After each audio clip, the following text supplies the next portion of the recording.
আজ শুধু বিএনপি নিয়েই কথা। বিএনপি তো গালাগালি করিচ্ছে, আরেকটু গালাগালি করার সুযোগ পাইল আর কি। আগে তিনজন মুরব্বী নিয়ে কথা, মুরব্বী নেতা নিয়ে কথা, আগে মাপছে আনি প্রত্যেকে শ্রদ্ধাভাজন রাজনীতিবিদ। প্রথমে মির্জা ফখরুল ভাই কইছেন ইউনূস সাহেব দয়া কইরা তাড়াতাড়ি নির্বাচনটা দেন। আর সরকারকে ইউনূস সাহেবকে বলতেছি আপনিও দয়া করে এটা তাড়াতাড়ি করেন। তাড়াতাড়ি করলে কি হবে যে জনগণ ভোট দিয়ে তার নিজস্ব সরকার তৈরি করতে পারে। দেখেছেন সুর নরম হয়েছে, কি হুঙ্কার দিচ্ছিল বিএনপির লোকজন। 3 দিন আগে গেছিল নির্বাচনের দাবিতে মাঠে নামিচ্ছে বিএনপি, আন্দোলনের হুমকি দিয়েছিল বিএনপি। করেন আন্দোলন, ঈদ তো গেছে, করেন আন্দোলন, নাকি সামনের ঈদের পরে করবেন। এই হুঙ্কার আবার ইন্ডিয়ান পত্রিকা আসে, দেখেন কি লিখেছে, ভোট কবে পরিষ্কার বলুন, বাংলাদেশ যেন গাজা না হয়। সংস্কারের দোহাই দিতেই ইউনূসকে তোপ বিএনপির সাফ কথা, এদেশের মানুষ নিজস্ব সরকার দেখতে চায়। দেখি যাও ইন্ডিয়ান পত্রিকায় কি হেডিং দিছে। ইন্ডিয়ানদের নির্বাচন নিয়ে তো কুরকুরে নি কেন বলেন তো? আমরা যদি আমাদের আক্কেল কাজে লাগাই, ইন্ডিয়া জিন্দেগিতে এমন কিছু বলবে না বা এমন কিছুতে সাপোর্ট করবে না যাতে বাংলাদেশের মানুষের ভালো হবে। ইন্ডিয়ানরা যা বলবে ঠিক তার উল্টা দিকে দাঁড়াবেন। ইন্ডিয়া যদি বলে না নির্বাচন এখন তা ঠিক হবে না, প্রফেসর ইউনূসের সরকার আরও থাকুক, আপনি তখনই কবেন প্রফেসর ইউনূসের পদত্যাগ চাই, প্রফেসর ইউনূস ক্ষমতা ছাড়ো, বুঝাও। রাজনীতি কালে খুব জটিল কিছু না, ইন্ডিয়া যা কবে তার উল্টা দিকে আমাদের মঙ্গল। আর বাংলাদেশের কারো কথা যদি ইন্ডিয়ার সাথে সবসময় মিলে যায় তাহলে বুঝবেন ওই হালায় কলকাতা হারবাল খাইছে, হালা ইন্ডিয়ান মাল। মির্জা ভাই ইঙ্কা করে কলে তো হবি না, আপনাকে না গান গাওয়া লাগবি, গান গা কওয়া লাগবি। একটা গান বানিয়েছি শুনবেন, হ্যাঁ বাড়িতে না প্র্যাকটিস করে মাইকের সামনে গাবেন। আমরা খুব ফাইন হয়েছে মির্জা ভাই, শুনবেন, শুনেন। নির্বাচন, আহা নির্বাচন, নির্বাচন চাই নির্বাচন, তা না হলে ইউনূস যাবে নির্বাসন। দিতে হবে নির্বাচন এই ডিসেম্বরে, তা না হলে আন্দোলন রাজপথে ঘরে ঘরে। আর নয় আন্দোলন রোজাকিদের পরে, এবার হবে ঠিক ডিসেম্বরে নির্বাচন, আহা নির্বাচন। এইবার আসেন দেখি বিএনপি কেমনে ইন্ডিয়ান পয়েন্ট ফেরি করে, সেটাই না দেখি। বিএনপির রিকমেন্ডেশনে হওয়া পররাষ্ট্র উপদেষ্টা তহিদ সাহেব আর বিএনপি নেতার ছোট ভাই জসিম ডিশা আসা না, এডিটার সাহেব এটা দেখান না, এই জসিমের ম্যাট পিট মেলা দিন দেখি না, এটা দেখান না।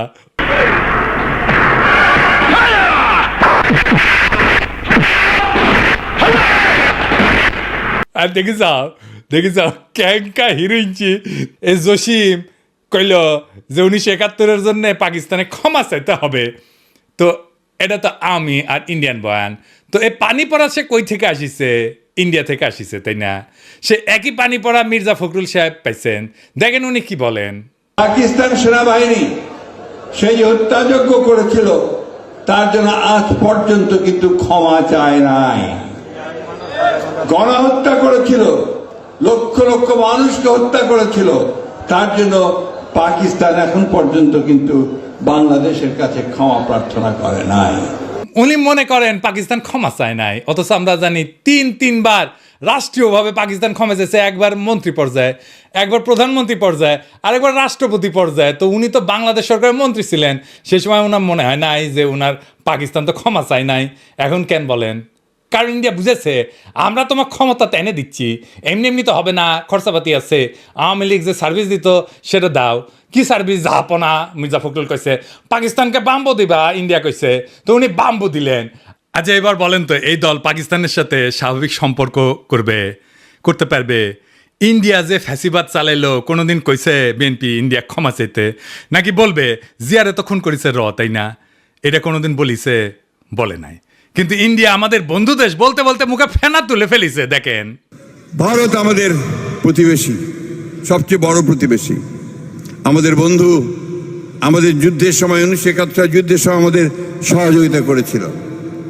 আমরা ভারতের কাছে সবসময় প্রত্যাশা করি যে ভারত বাংলাদেশের মানুষের পাশে দাঁড়াবে।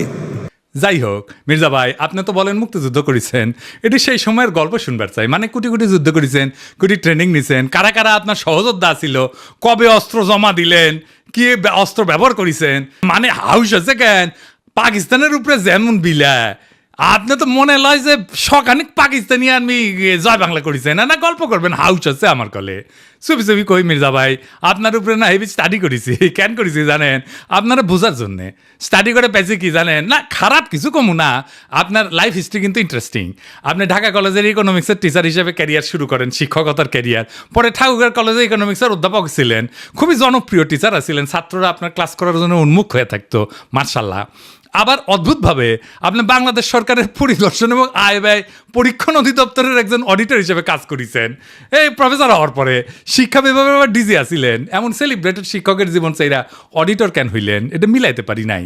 তাই আপনার জীবনের গল্প আপনার কাছ থেকে শোনার ইচ্ছা থাকলো, আমার ক্ষুদ্র ভ্রাতার ভগিনীরা আপনাদের কয়ে রাখি, কারো সম্পর্কে জানতে হইলে এভাবে ডিক করবেন, খুঁড়বেন, তারপরে তাই আপনি ভালো তার ডিল করতে পারবেন।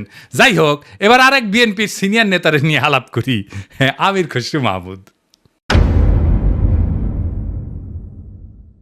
যে সরকার জনগণের ভোটে নির্বাচিত হবে তারা জনগণের কাছে দায়বদ্ধ থাকবে, জবাবদিহি থাকবে, সেটা যেই সরকারই হোক। কোনো মহামানবকে বাংলাদেশের দায়িত্ব দেওয়ার জন্য বাংলাদেশের মানুষ নির্বাচনে, এই বাংলাদেশের মানুষ আন্দোলন সংগ্রাম করে নাই, ত্যাগ স্বীকার করে নাই। আর কোনো মহামানব কোনো দেশের গণতন্ত্রের সমাধান দেবে, তার জন্য বাংলাদেশের জনগণকে অপেক্ষা করতে হবে, এটা বিশ্বাস করার কোনো কারণ নেই। আমির খসরু ভাই উনি কইছেন, নির্বাচিত সরকার জবাবদিহি করবে জনগণের কাছে, কোনো মহামানবকে ক্ষমতায় বসানোর জন্য বাংলাদেশের মানুষ আন্দোলন সংগ্রাম করে নাই, ত্যাগ স্বীকার করে নাই। উনি ত্যাগ স্বীকার করেছেন, ওটা ত্যাগ স্বীকারটা এটা দেখে আসেন। হ্যাঁ, আমির খসরু ভাই, আপনি তো ডিসেন্ট মানুষ, আশা করি আপনি ক্ষমতায় গেলে তো বটেই, ক্ষমতায় যাওয়ার আগেও জবাবদিহিতা করবেন, তাই না?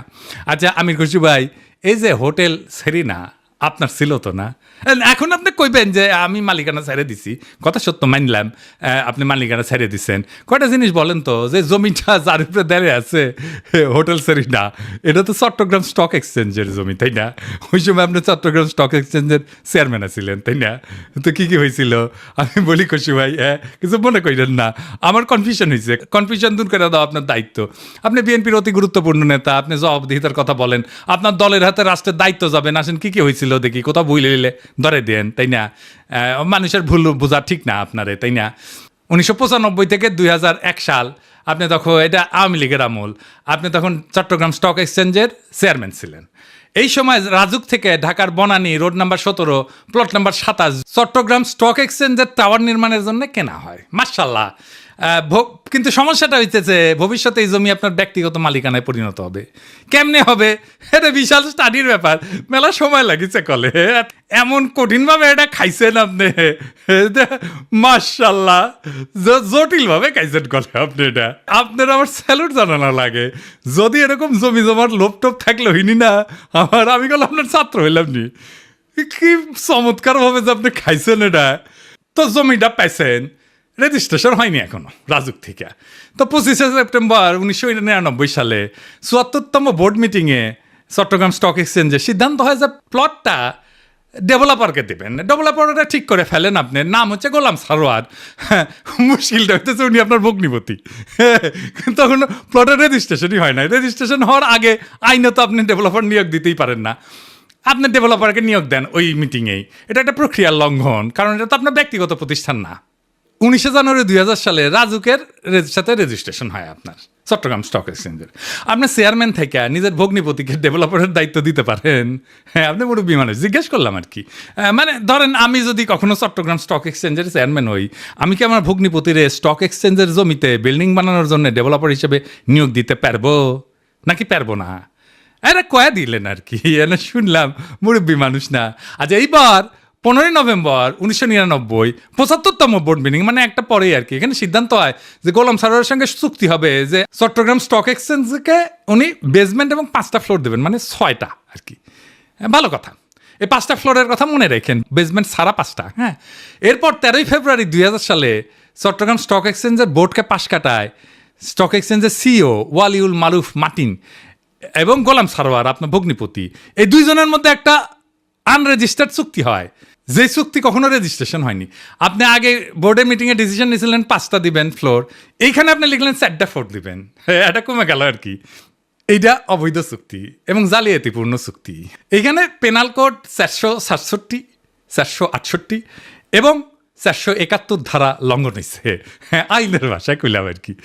তো 74 এবং 75তম বোর্ড মিটিংয়ে গোলাম সারোয়ারকে ব্যক্তিগতভাবে ডেভেলপার হিসেবে নিয়োগের আলোচনা হয়, কিন্তু সিইও যে সিগনেচারটা করলো না যে 4টা মিটিংয়ে, ওইখানে হোটেল সারেনার মালিক হিসাবে তার সাথে এগ্রিমেন্টটা হইল। সারেনাকে তখন হয়নি যখন আপনি বোর্ড মিটিং করেছেন, বুঝছা?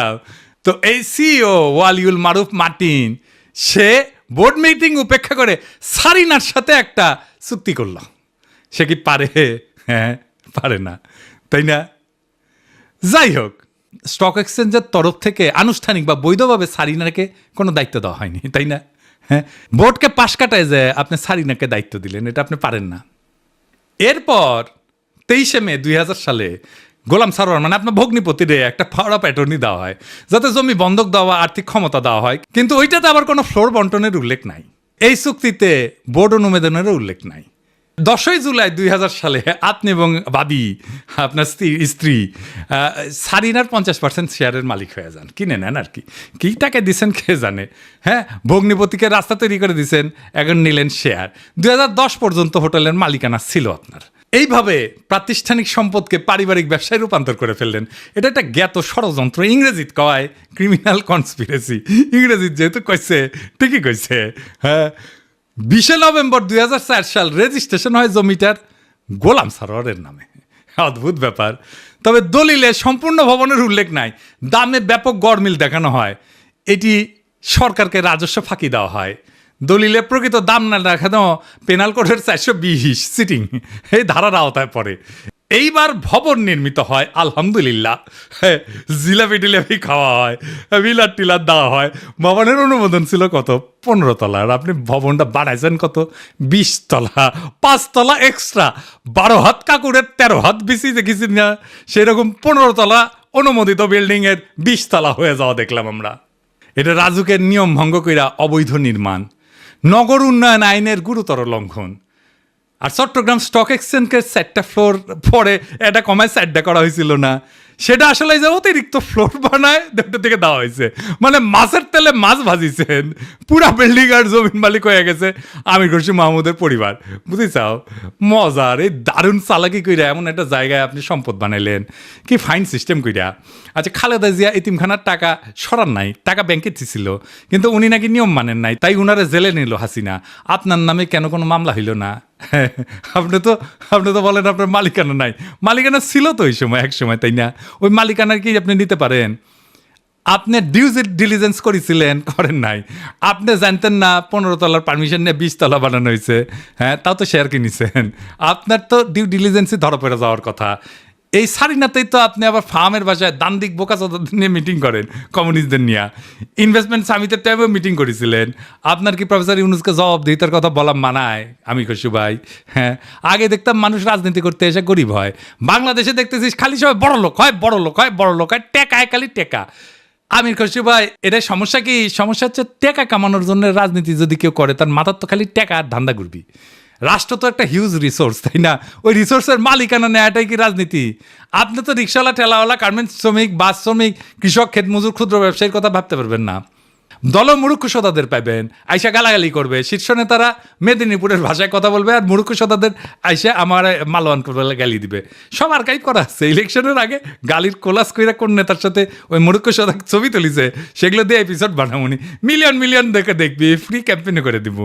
আমি কিছু ভাই, আমি তো আমার শেষ হয়নি কথা। এটা কেস স্টাডি লিখেছি আপনার সারিনা কেলেঙ্কারি নিয়া। এই কিচ্ছা একাডেমিয়াতে ঢুকে দেবো, খালি আওয়াজ দিচ্ছি না, আমার কথাবার্তা হয়ে গেছে কলে ফাইনাল। কেস স্টাডির নাম দিচ্ছি কি জানেন? The hotel Sarina controversy, conflict of interest and abuse of power in Bangladesh.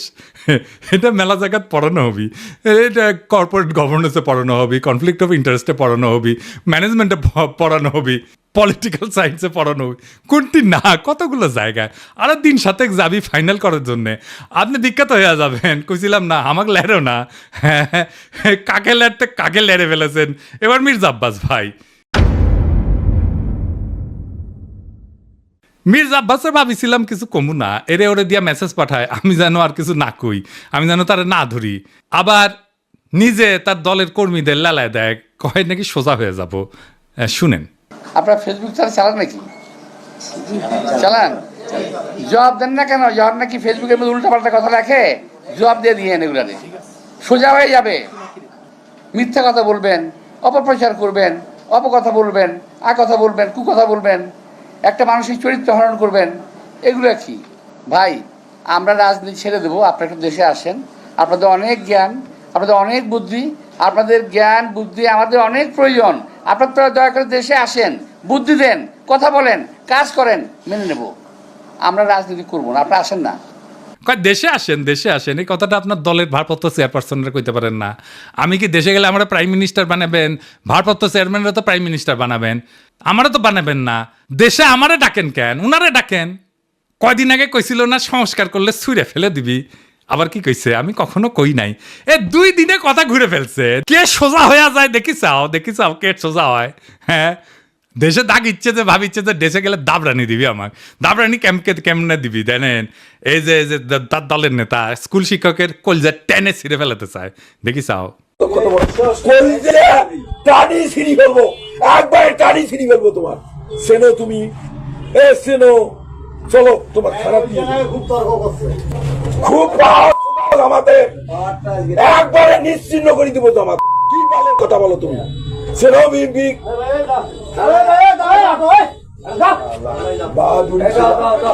তোমার নামে আমি মামলা দেবো।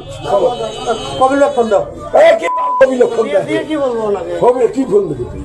ও দাও, আমি ও থানা দেয়া, আমি ওখানে ইসরায়েল লিখবো, লিখি ওকে অ্যারেস্ট করে দিয়ে তারপরে আমি আসবো। কুড়িগ্রামে কি কয়, ক্ষমতা না আসতে আসতেই এই শুরু করেছেন। ক্ষমতা গেলে কি করবেন এটা পাবলিক জানে। আপনাদের তো উন্নতি হইতেছে না, ক্রমাগত অবনতি হইতেছে। দুঃশাসন শুরু করলে আবার লড়াই শুরু করব।